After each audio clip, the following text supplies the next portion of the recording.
visions through my dreams, seeing myself swimming in the universe. My ancestors gave me gifts to read cards, predict and heal. My name is Daphne, but spirit calls me Babylon.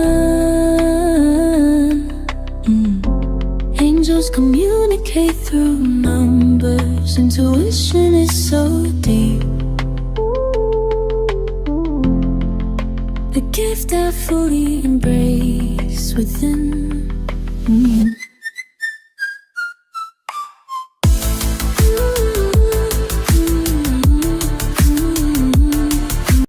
Hi everyone! Welcome po sa inyong almost personal reading. Let's check kung ano po ang nangyayari sa paligid. I want you to know that this is a general reading. So you may resonate po sa buong reading na ito or baka konti lang. Take what's only yours. I also want you to know that this is a timeless reading. So whenever you find a video, the message is also meant to find you. Bumuno tayo ng cards. With the Queen of Cups, napapansin natin yung love natin either growing, the Magician, and the Justice. Yep, it is growing indeed. Meron tayong mga bagay na hinihingi, pinagdasal, winish, no? Whether this is a spell or what have you. Parang nakikita natin somewhat lumalapit sa atin yung manifestations of having a good relationship, a harmonious relationship. Medyo parating na. Nakikita din natin na yung efforts in person medyo nadadagdagan, communication medyo nadadagdagan, efforts with the Magician, lahat naman kasi dito, no? Nandito lahat ng suit.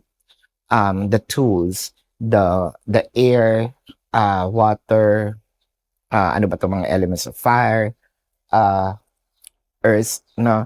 Nandiyan naman siya. Pentacles, coins, swords, wands, and cups. So, nandito.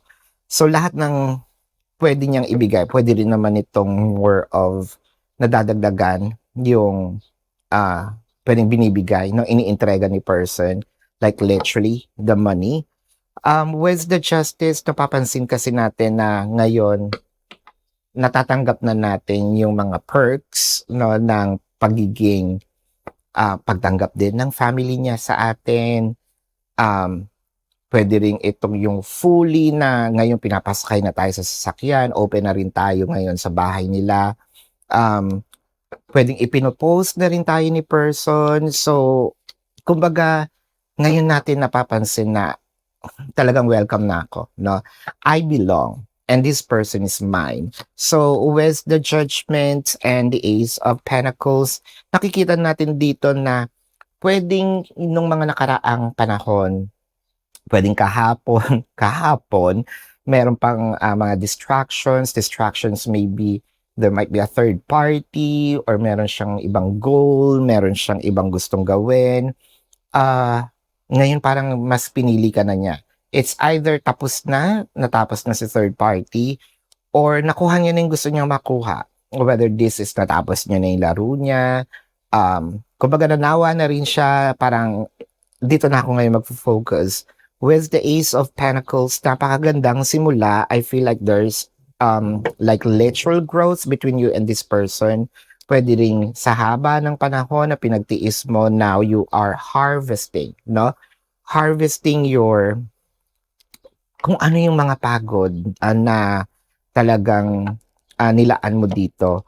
With the Ace of Wands and the Page of Swords, I feel like itong person na ito would also love to, let's say, give or build a family with you. Pwede rin itong yung mga pinag-usapan ninyong dalawa na magkaroon kayo ng family together. Eto na siya. With the Hangman, the Nine of Wands, and the Six of Pentacles. Yeah, may mga panahon na hindi siya sure. So ngayon okay na okay na. I feel like with the Page of Wands, meron din dito nag-influence. Kung sino man yung nag-influence dito na maging mabuti sa'yo, magkaroon ng ibigay sa'yo kung ano yung dapat para sa'yo. Thank you, no? Kasi the Seven of Wands, kaya nag-strategize na si person how to offer the Six of Pentacles. Ibalik naman sa'yo kung ano yung mga bagay na ginagawa mo. It felt like talagang meron kang mga sinurrender din naman, no? Or sinacrifice para dito sa relationship na ito. At yun yung nakikita natin na gagawin ni person in return, parang kung hindi man niya pantayan or kung hindi niya man kayang higitan, pantayan itong relationship. Now, nakikita natin ang flow nitong relationship na ito, where this is going with the Lovers, the Six of Cups, and the Death card. For those of you who are in separation, nakikita natin na antayin mo lang kasi itong separation na to, this might gonna be a doorway for the both, for your person to understand who you truly are, what kind of relationship this is, how important you are in their life. Somewhat namimiss ka rin naman na ni person, the Ten of Pentacles and the Knight of Swords. Panandalian lang itong paghingi niya ng kalayaan, panandalian lang itong paghingi niya ng kumbaga sabihin natin nag-enjoy siya, no? Wala namang hanky-panky dito with the Ten of Pentacles. Mas binigyan niya, no, ngayon ng, kasi the Ten of Pentacles, mas ibibigay niya yung buong-buo niya, no, dito sa relationship. Plus the fact, yung efforts nga, pwedeng nandito yung ibibigay niya yung buong sahod, no, or kung mana man ito. But anyway, wala akong pwedeng masabi kung hindi maganda. Congratulations at sana all. This is your reading. Now, bago ko po sabihin ang zodiac sign, I want you to know na kung kayo nakaka-resonate, let me know sa comment section. And kung meron po kayong mga katanungan, sa description box po ng video na ito, there is a link. Click the link, you will be routed to my website. Nandun po yung name, number, QR code, amount per question. Take advantage of the 4 questions plus 1 kasi discounted po yun. And if you want to book a private reading, nandun din po siya. Now, let's check the zodiac sign of your person. Now, this can be their sun sign or a placement in their chart. Unahin natin to.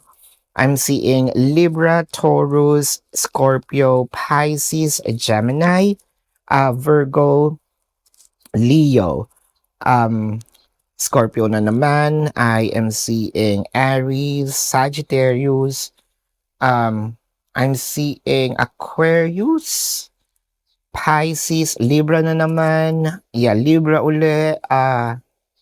Yan.